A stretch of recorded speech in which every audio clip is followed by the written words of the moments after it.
About 2 years ago, climate protesters defaced a Van Gogh painting by throwing cans of soup at it, although no permanent damage was done. As an artist, this incident frustrated me beyond comprehension, and it's really just disturbed me that people can justify attacking the humanities in art for political causes, which I categorically condemn doing. I think it's really important to discuss how people justify these sort of things in the environment that we live in today, so we'll be discussing a video by a YouTuber known as The Canvas, who made a video defending the actions of the protesters. If you know me simply as being an art history lover, you probably clicked on this video thinking I'd be opposed to the action of Just Stop Oil activists. I support it. The Canvas is a video essayist who makes art history content, and he's known for such thoughtful classics as How Pajama Sam Made Me a Leftist. After the climate protesters threw soup onto the Van Gogh painting, The Canvas made a video titled, "How should we react to Van Gogh being vandalized?" In the video, The Canvas makes some arguments about why he thinks the actions were justified, and why he hopes that it will happen more often. I'm going to break down these points and explain why I believe he is wrong, but I do want to clarify right now that this video is not meant to attack the guy or incite any form of harassment against him. This is just, he put his opinion out there on YouTube. I'm responding to it. I'm a couple years late, but this is the marketplace of ideas at the Ivory Door.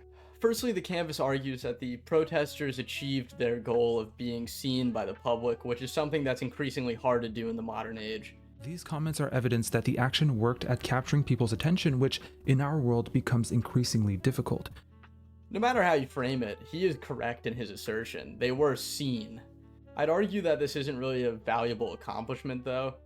These activists cheapened their own cause in favor of a fleeting moment of spectacle. In fact, I would say that attacking a work of art from a beloved artist did nothing but distract the public from the dialogue they were trying to create.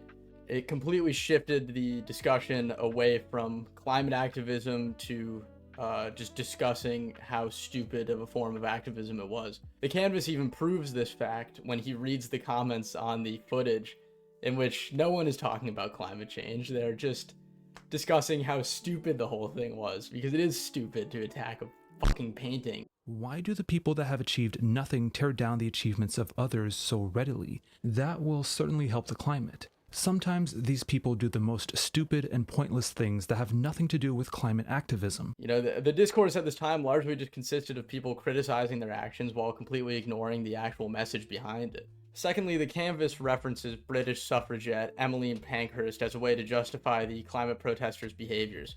Pankhurst deployed a lot of similar tactics to the ones used by the Just Stop Oil protesters. We are not destroying orchid houses, breaking windows, cutting telegraph wires, injuring golf greens in order to win the approval of the people who were attacked. We are not fighting you because you play golf. We are not fighting you at all, but trying to stir you up. Tell us you sympathize with us. I think this ideology is generally pretty ineffective. To disturb people's way of life, or destroy a work of art and then turn around and say, "Sympathize with me," is an unproductive way of fighting for your cause.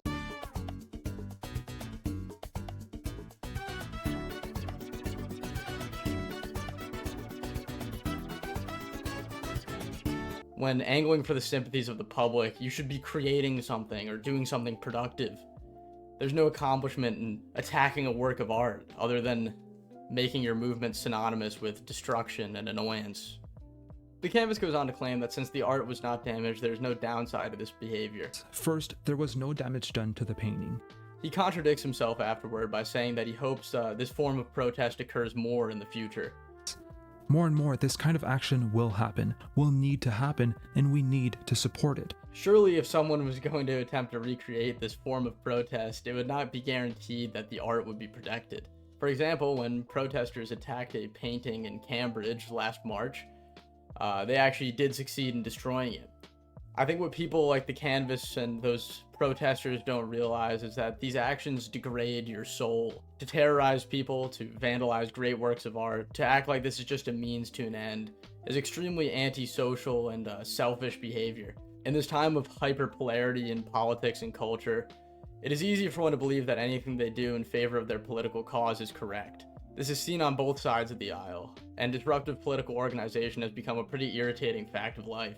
He then goes on to make a pretty flimsy claim. He states basically that climate change is such an important issue that activists are justified in doing whatever they must. He says that all other forms of protest has failed, so now we just have to throw soup cans at fucking paintings. As our path to action has been increasingly limited, we're shown more and more that traditional means for change are ineffective and will kill humanity. And that the whole world will be destroyed by climate change, including all the art in it. So if we destroy a couple paintings on the way, then, you know, who really cares? And will kill humanity, will kill art. I don't sympathize with this argument at all. Art is, in simplest terms, a record of the human experience, a record of our soul and of our common experiences. By sacrificing works of art at the altar of political activism, we're unwittingly sacrificing our own humanity. I feel like this pattern of thought is extremely common in political commentators. These types of content creators generally view themselves as these intellectual rebels leading a revolution. And because of that, they feel any sort of antisocial behavior can be justified by political activism. I think the cognitive dissonance these types of guys exhibit is just really funny, honestly. The Canvas loves making videos about the dangers of fascism and how it's subtly growing in our culture and worldwide. But as soon as a political comrade starts destroying culture and attacking art, it's not fascism, it's just activism. I wonder what political movement frames attacks on the humanities as political activism.